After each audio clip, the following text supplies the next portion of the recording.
The game finished and Hess ran onto the pitch, and literally this figure came running past and literally just kicked him straight up the backside. And then the next minute I was being attacked on the pitch by the chairman, who kicked me up the backside. Nothing really surprised us at that time. Everything he was doing was not very coherent. Police wanted to know really if Hess wanted to press charges. And it was obviously played down by myself a little bit. It was banter and stuff like that, but I think people know it wasn't banter, don't they? Hello everyone, and welcome to episode 7 of the Circus Upstairs. I'm James Masters, journalist and a really happy Leyton Orient fan. That is lovely to hear. I am Matt Simpson, author of the book Leyton Orient Greats, the launch of which was swiftly followed by the bankruptcy of its publishing company. Are they no longer? True story. Wow. Right, we are back. So would you remind listeners where we got up to in the story? Well, Matt, since you ask, Orient are in 7th place with 26 points from 17 games. That is despite intense interference in team selection and the presence of chairman and owner Francesco Becchetti and his entourage at the training ground, Joby McAnuff being forced to train with the youth team, and after a strong start to the season where Orient won 5 out of 5, performances dropped to the point where after a loss to Hartlepool, Becchetti imprisoned the entire squad in a hotel for a week. I'd quite like to be imprisoned in a hotel for a week. Would you? Yeah, some me time. Would you like to be imprisoned in the Marriott, Waltham Abbey? Well, after reading the TripAdvisor reviews, no. Particularly ones around November 2015. They weren't very complimentary. Okay, so before we start to tell you about more catastrophic things that happened on the pitch, we're going to check back in with assistant manager Andy Heston-Taylor around how the morale was at the club at this time. Obviously, with the situation with some of the players, the way they're being treated as well, like it just didn't feel right. And it's the boys were trying to stick together, and there was always something happening each day at the ground. Something was happening.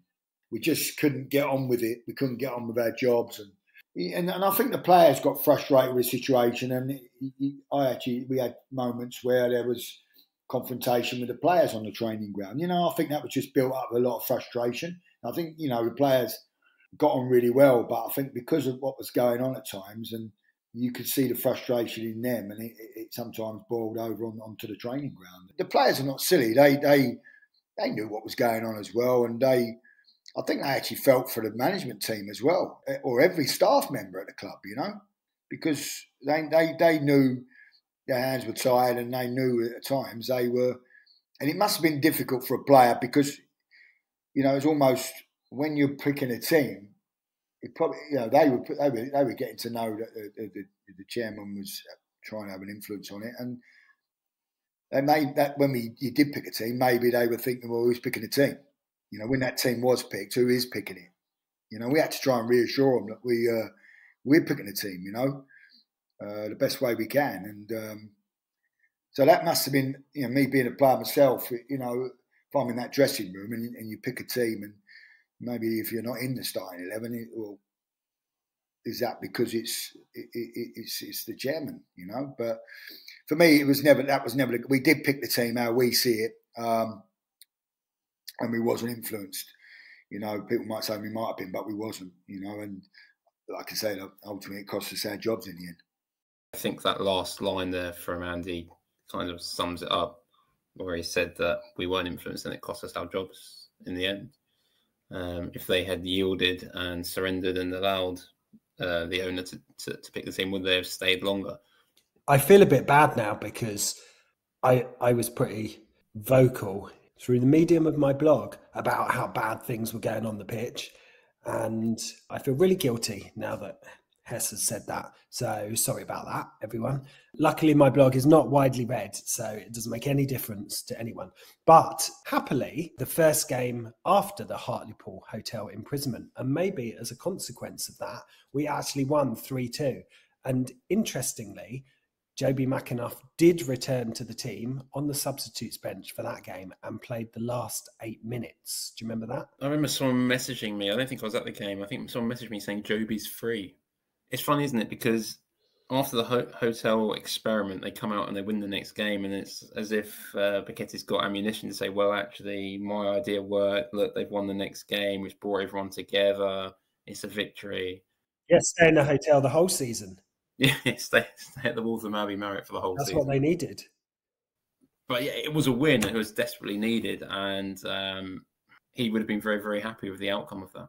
He would, but unfortunately, the next game, and I do remember this one well, was a home game against AFC Wimbledon in which we did go 1-0 up, but then fans were extremely irate with what they perceived to be parking a bus in front of the goal rather than going for another goal. And there was a lot of vocal displeasure around that aimed at Ian Hendon. And as we mentioned in the last podcast, I think the height of the waving mobile phone torches and singing "We're fucking bored." Yeah, it was one of those games where we scored early. I think Jay Simpson, at that point, I think only Jay Simpson was allowed to score for Orient. I think that was the rule. So he had scored after, I think, 10 minutes or so. And then we had a player sent off on the hour. Marcus was sent off. And it's just kind of negative football, survival football, and it just allowed Wimbledon back into the game. And obviously they equalised with 10 to go. So up to that point, I don't think I'd seen such widespread discontent from the crowd. And at the end of that match, a fan came to the edge of where the home dugout was, which is near where my season ticket is, and unleashed some what I would call mild abuse towards Ian Hendon. Nothing that bad. Can't remember what it was. You know, why are we playing so defensively? Ian Hendon took issue with that and came back and squared up to the fan and said, come down the tunnel, I'll sort you out. Something like that, which I didn't think was particularly professional of him to do that. I go back to what we said in the previous episode. Here's the manager I would least like to get into a fight with, so I'm glad it wasn't me.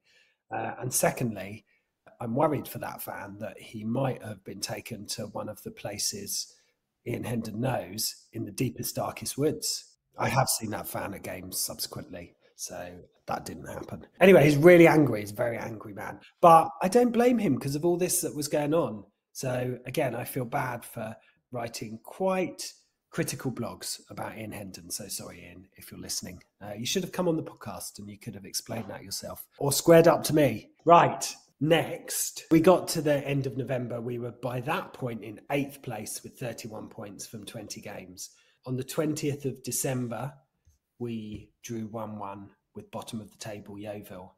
But then on Boxing Day, and we are going to spend quite a long time talking about this game, we were playing Portsmouth at home. Maybe before we get into what happened after the game, you could tell me your memories of that game.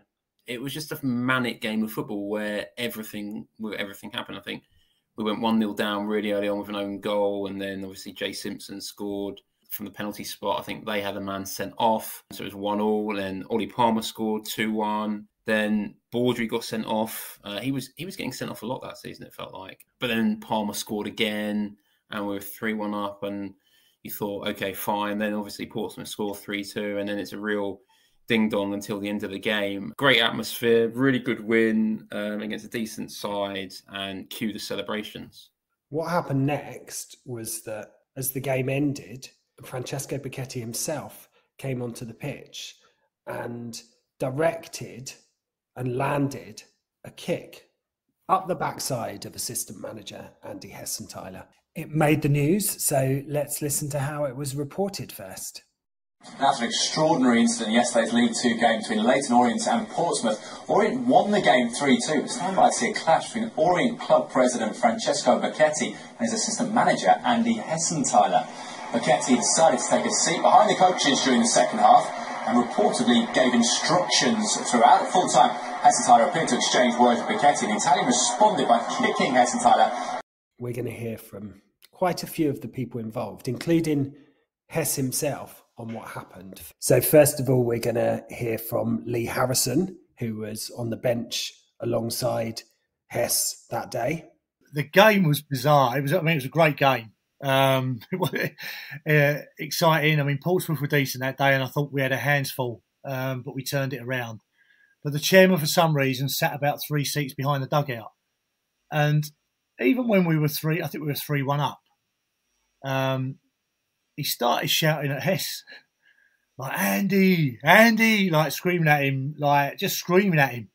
And Hess was like, what? And I think Hess just sort of like threw his hand away as though, just be quiet. I don't know what you're on about, just be quiet. But I don't know how you say. I'm not sure the chairman was all there. I think that's the only way I can put it. So the game finished and Hess ran onto the pitch, and literally this figure came running past and literally just kicked him straight up the backside a couple of times. But Hess was with Paul Cook, and Hess was going to come back, I think, at the chairman, but Paul Cook grabbed Hess and put his arms around him and actually said to Hess, that's a disgrace, a supporter running on the pitch and attacking you. And Hess went, that's not a supporter, that's our chairman. And then next, we're going to hear from Matt Baldry, who, because he was sent off during the game, spent much of the second half actually sitting next to Francesco Becchetti himself. So I got sent off, and then he made me sit next to him in the stand. Yeah, and he kept every time something happened, he was just grabbing my arm or just elbowing me like that very hard. And I was like, it's just a very strange fella, him. And then at the end, I just seen him just go and start kicking Arse. But it was just a bit strange. Kind of just become the norm, really. Just get used to it. It's just a bit of nothing really surprised us at that time. It's been almost over a year, really, of it. And you're just thinking, it's just another one. Just part of it. I didn't realise you were sitting next to him during that time. So I understand he was shouting at Hessenthaler for the whole game. Yeah, it was just mental. And it was just very strange. What are you on? I don't know. But it's just, it was strange. Everything he was doing was not very coherent. And now we're going to hear from the man himself, Andy Hessenthaler. Yeah, I remember the chairman. He sat in the director's box for the first half, and then for some reason we found him behind the dugout for the second half, and he's obviously shouting. And I don't know what he was shouting because I didn't really understand him. But the reason for the altercation with myself was, I think Ian was getting a little bit of stick off a couple of fans, and then at the final whistle, I just made a slight gesture to the two guys. Couldn't even remember where. I couldn't pick them out. I could hear it, and I just made a gesture with my ear to say, look, we've won the game. You don't need to be giving Ian any stick. It's not called for. But listen, I shouldn't have done that. But I'm a fiery person at times, and I want to win, and I didn't want to see that. I felt the criticism at that stage, especially when we won the game, was unjust. And so I reacted. Again, shouldn't have done it, but I did. It was only a gesture with my ear.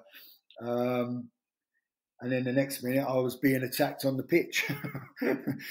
So by the chairman, who kicked me up the backside. And I know that when he did it, I turned round. I thought it was a fan.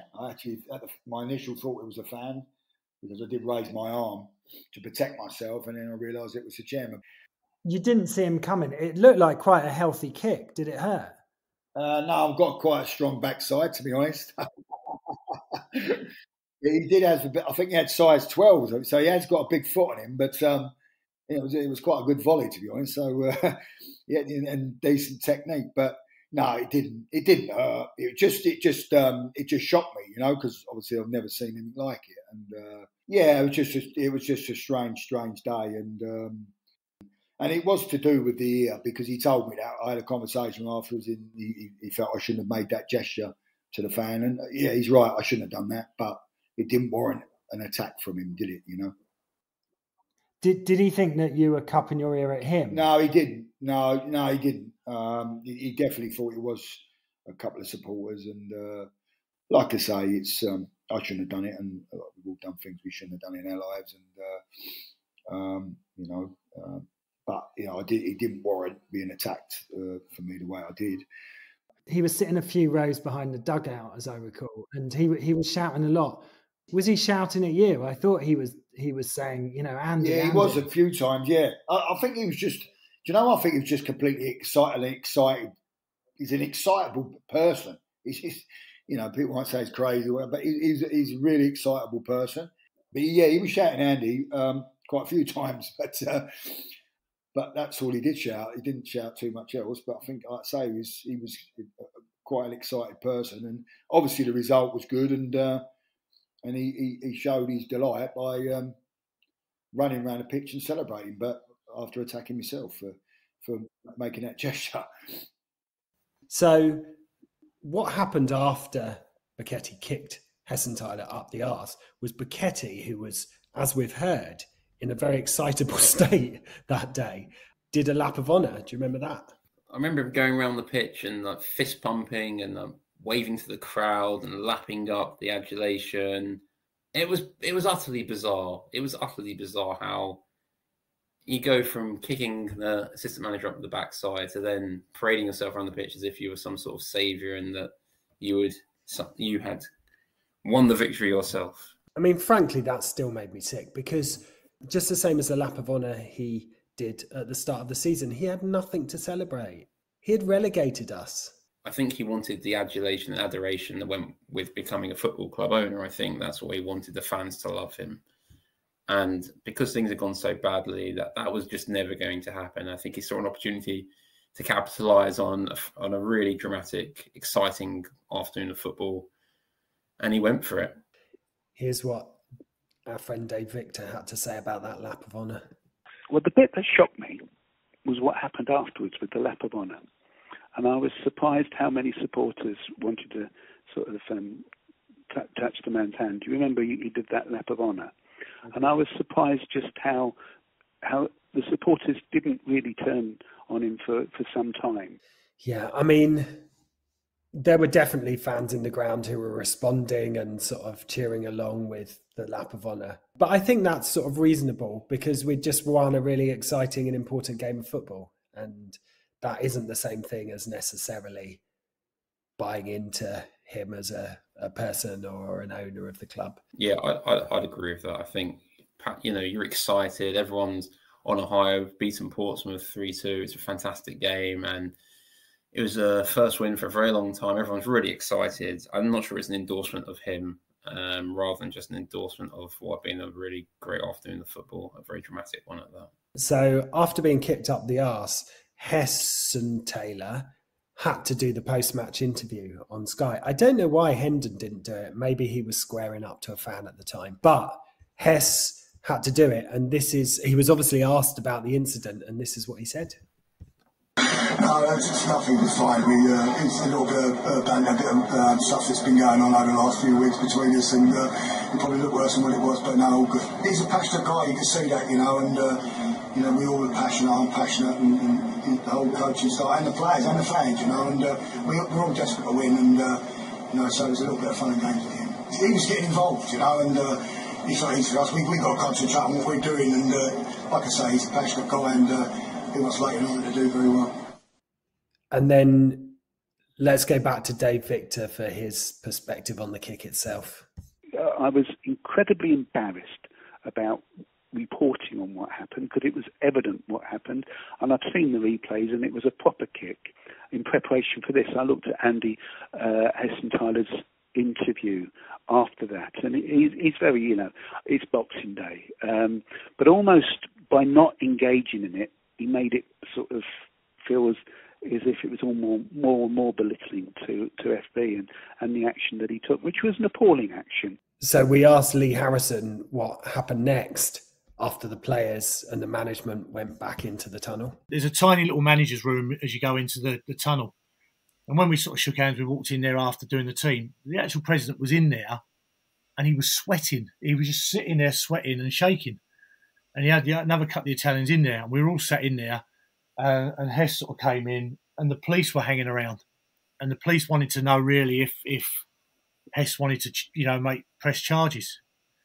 But Hess was going, nah. You know, Hess was quite funny. We travelled home afterwards, and Hess went, "I'd love to report it," he said, "but I'm not sure I won't be waking up to a horse's head by the time I get home."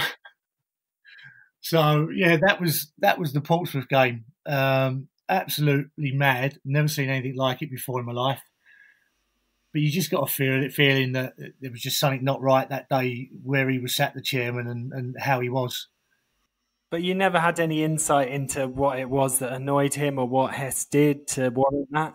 No, we were 3-1 up and winning the game when it started. So, And then finally we talked to Hess again about what happened in the aftermath of the kick. Obviously, I was upset. I was excited we won, but upset with the situation. I didn't really know. There's a lot of things going through my mind, what to do. Ian was, just play. Everybody wanted to speak to me. It was a shame. It took the gloss off of a good win, didn't it? And it was all about we want to talk to me, the press, want to talk to me, the police want to talk to me, and it was a bit of a. I certainly went home with a headache that night. So. I just went back in when we obviously celebrated with the boys in terms of winning the game, but obviously even the boys said, they couldn't believe what had happened, and they were laughing as well. As you can imagine, I've got quite a bit of ribbing over it, and I still get ribbed over it now, to be fair, and. The police did want to speak to me, and they asked me if I was okay. I said, yeah, and they just basically said that they asked me what happened, and I told them, and then they just said, look, if you want to take it any further, then please let us know, and we'll make contact with you, and we'll go from there. So that was pretty much it, really. You didn't want to take it any further, though?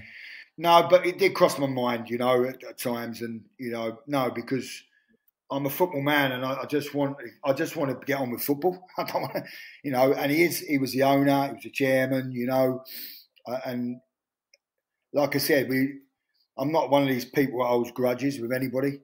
That's me as a person, my personality. I can have a row with a player as a manager, or another player. If I'm, when I was a player, many of rows with players not doing their jobs, and but it was never personal. I never hold a grudge, and again, I wouldn't have held a grudge against him. He just did what he did, and I don't know if he'd had a few drinks. I'm sure he did, but I just wanted to get on with football, and that's been my life. So to get into a situation where going down the legal side with the situation, I didn't. Like I say, I just wanted to come in Monday and get on with training and get on with football. So, but yeah, it did cross my mind, but no, I never did it in the end, obviously. And it went on for a while, really, that situation. It was tough. It was tough to take, really, because obviously and it was obviously played down by myself a little bit. But it was banter and stuff like that. It come out on Sky News and Sky Sports News, but I think people know it wasn't banter, don't they? Did you have any sort of relationship with, was there any banter? Yeah, no, listen, I actually did at times, it had a bit, at times I couldn't really understand him at times, but yeah, I mean, I did have a laugh and joke with him at times, Did he apologise? He did, yeah, in a way. Yeah, he did, yeah. And I just think I don't think he realised the reaction he got in the end for what he did, but because there was so much publicity on it, I got so close to packing it in, but I didn't. I just, stuck by it with Ian, and because I want to be in football, I want to be working, and again, it's a case of we all make mistakes. People make mistakes, and for me, he made a mistake. He didn't need to do it, but he did. It's his character, as we all know. And in the end, a few days in or a week in, things settled down. But we moved on, and we had to, and we had to start talking about football again, and not about an incident that's overshadowed a decent performance. Quite mental, isn't it? Utterly bizarre, isn't it? Because he's come off the pitch. I mean, just being Portsmouth 3-2, fantastic game of football, great result. Everyone's buzzing, and he's gone down the tunnel, and then he's asked by the police whether he wants the chairman arrested for kicking him up the backside. I think when you listen to him talk, you can hear the sadness in his voice. I think it really affected him. First of all, being attacked on the pitch. When he's kicked, he's got no idea who that is. He's got no idea if that's a fan, a player. The last person he's expecting to kick him up the backside on the pitch is the chairman. Once that happens, everyone's seen it, not just the fans in the ground, but it's on TV, then it's on social media. You're going to feel so undermined by what's happened. And I'm guessing at that point, he said, didn't he, I was very close to packing it all in. Yeah, it was quite moving to see how damaged he was by that. I mean, that is quite a big deal to say, I came close to packing it in, like his life in football. So, yeah, I think we shouldn't underestimate how much of a toll that took on him. And also, I suppose if the game hadn't been televised, it would have made news still, but it would wouldn't be anywhere as big. It was just, the timing was impeccable, and it just blew up, didn't it? It was absolutely everywhere. The papers, social media, it was being replayed everywhere. The results weren't great, we know that. But once you see the chairman attack a member of staff, I don't know where you go with that. I know he didn't have the courage to kick Ian Hendon up the arse. I think you've already said about Ian Hendon knowing deep, dark places. So he picked on the little guy, didn't he? The shortest member of the coaching staff. Gutless. And then went on a parade to celebrate. What a twat. So the club released a statement after the incident. What did it say, James? The event, reported in the media, was very much in good humour for both the president and assistant manager, and part of an ongoing and good-natured exchange between the two over the past few weeks. There was absolutely nothing untoward about the exchange, and the two men get along very well professionally on the pitch and personally off the pitch. Sounds like that might have been written by a lawyer. It does sound very lawyered. It definitely wasn't written by Alessandro Angileri because the quality of the English was very high.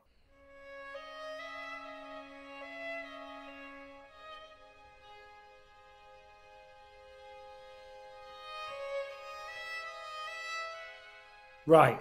Orient did not follow up their stunning victory against Portsmouth with another victory. They actually lost 2-1 to Bristol Rovers, which meant that at the end of the year, we were now in 9th place in the table with 36 points from 24 games.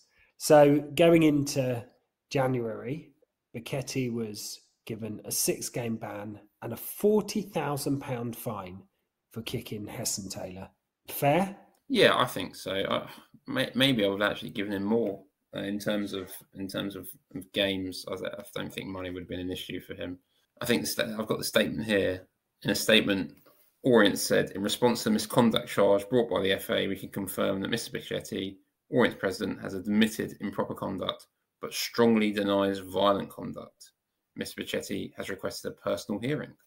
Then something slightly bizarre happened or one of the many slightly bizarre things that were happening all the time. That month, the club announced that they'd appointed a new technical director, a guy called Andrea Presenda, who, as far as we could see, was a Sky Italia broadcast journalist, a sort of Italian Richard Keys. Do you know anything about him, James? I've got to be honest, I'd never heard of him. Also, it just felt like a completely bizarre appointment because having got rid of Milanese, that experiment had not worked. Why they would try to bring someone else in, I've no idea. So, but he came in, he was supposed to deal with recruitment.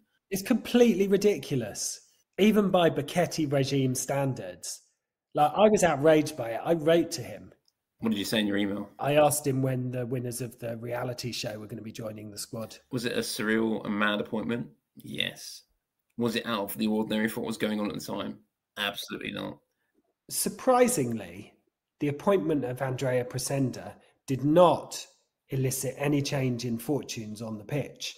And after we drew the first game of January 2-2 with Stevenage, Orient then lost 3-1 at home to Exeter, where Jay Simpson unfortunately missed 2 penalties. And Hendon did a post-match interview where he essentially just blamed all the players for it. Here's what he said.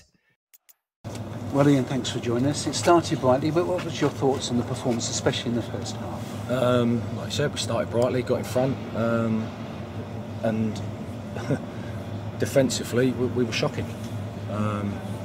We defended like schoolboys there.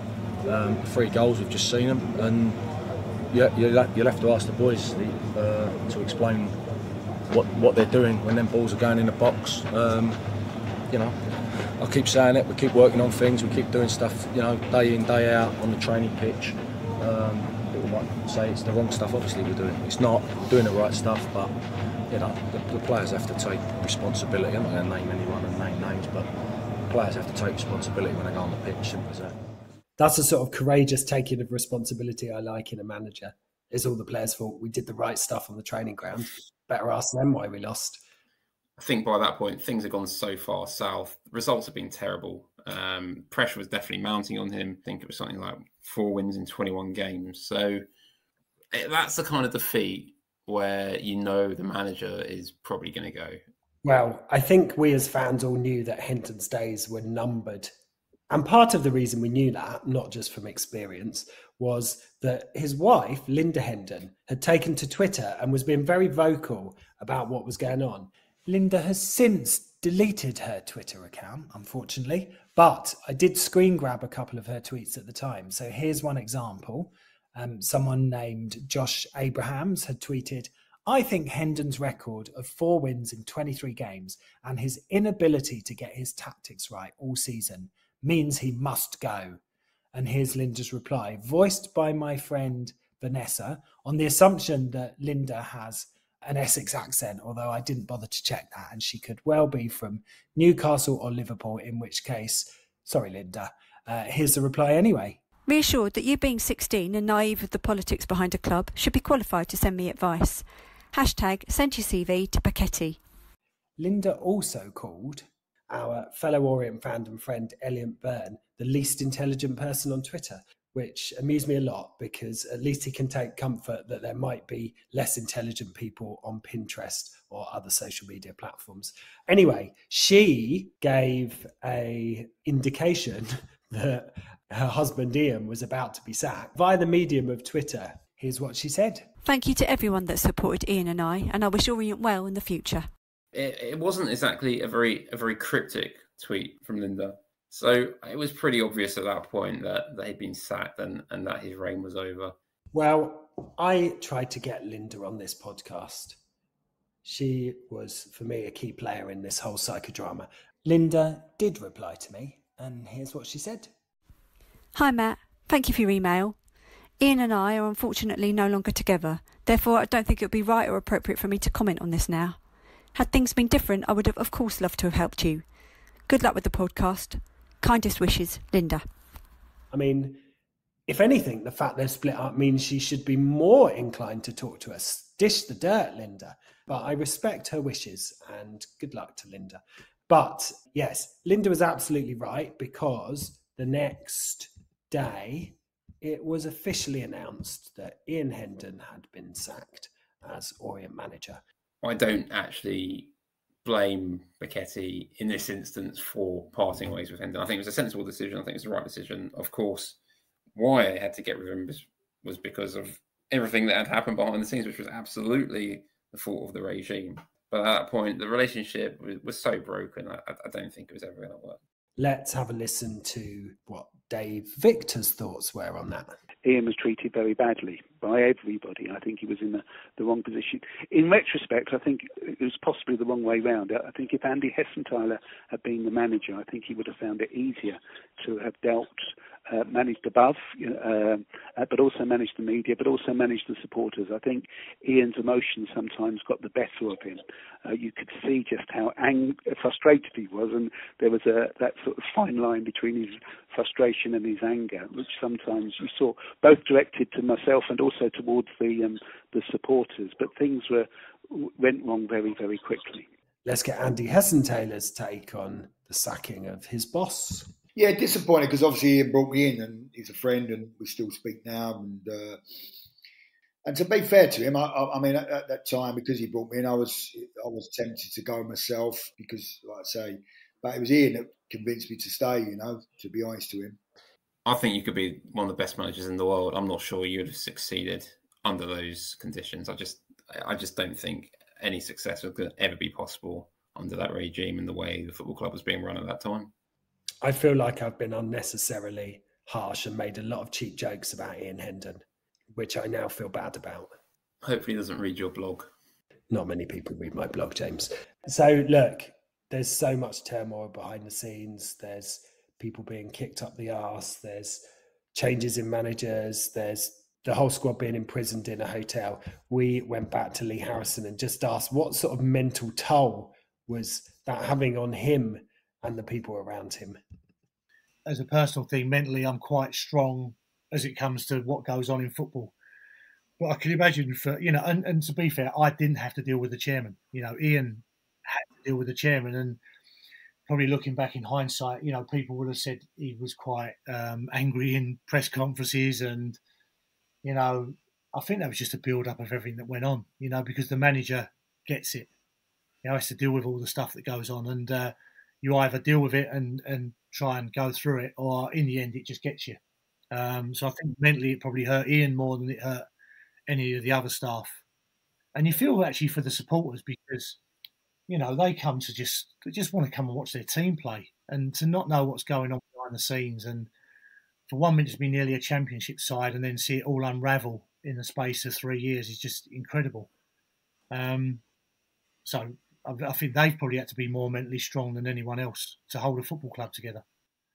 Were you aware of the anger? I mean, social media in particular was quite horrible at that time. Were the players aware? Was management aware? Yeah, I would think so. Look, I'm on it, but look, I don't think in the end the supporters knew who to be angry at, because they kind of might have rumours of what goes on behind the scenes. So they're probably angry at the chairman, angry at the manager, angry at the players, because they're thinking, well, they're probably being paid decent salaries and turning out performances like that. Their anger was fair, but sometimes it might have been misplaced because they just didn't know who, why, or what was going on behind the scenes. Did you ever stop and think, this is utterly bonkers? Yeah.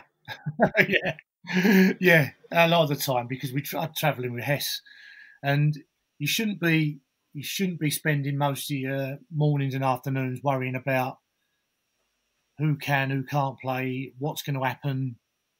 If you're going to do four days of training, then by Friday they're going to try and change the team. You shouldn't worry about those things. Lee Harrison speaks a lot of sense. I think everyone should listen to what he said and disregard everything that I said, which was obviously complete bollocks. It's interesting that he said that the fans didn't know who to be angry at. I think there was a sense of that at the time. We were just very angry. I felt kind of cheated in some ways, because for me, going to Orient was my escapism from all my stresses and all my worries. So I knew that for 90 minutes at least, I could escape it, and I could just be in this place where I'm happy and nothing can go wrong for me.